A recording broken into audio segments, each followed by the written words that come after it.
ఆకలేదు, దప్పికేయదు. నిజంగా ఒక ఆనందంగా ఉంది. క్లాప్స్ కొడుతుంటే సిస్టమేటిక్ గా కొడుతున్నారు. నిజంగా మిమ్మల్ని అందరినీ కూడా చూస్తున్నాం. తెలుగుగా మన కావలి నియోజకవర్గంలో పేద బడుగు బలహీన వర్గాలకు సంబంధించినటువంటి ఎన్నో స్కూల్స్ ఉన్నాయి.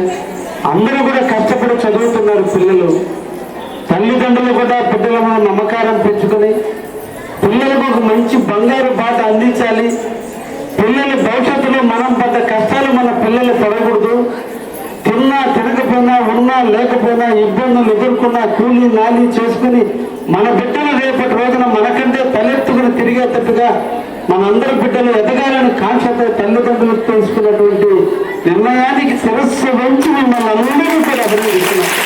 భవిష్యత్తు కోసం ఎన్నో కార్యక్రమాలు చేస్తున్నారు. అన్నిటికంటే గొప్పది జ్ఞానం, విద్య.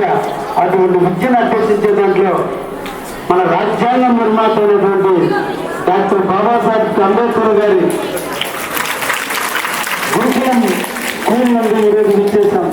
నిన్న తల్లిదండ్రుల దగ్గర ఉన్నప్పుడు లేదా మీ గ్రామంలో చదువుకునేటప్పుడు మీరు ఎలా ఉన్నా, ఈ రోజున మిమ్మల్ని ఒక క్రమశిక్షణతో ఉదయం 5 గంటల నుంచి మీకు శారీరక దృఢత్వాన్ని, మానసిక దృఢత్వాన్ని, క్రమశిక్షణని, ఎలా మీరు సమస్యను ఫేస్ చేయాలి, ఒక ఇబ్బంది వస్తే ఎలా ఎదుర్కోవాలి, ఎలా ఎదగాలి నేర్పేదానికి ఉదయం నుంచి సాయంత్రం వరకు ఒకటి పెట్టే ఆహారం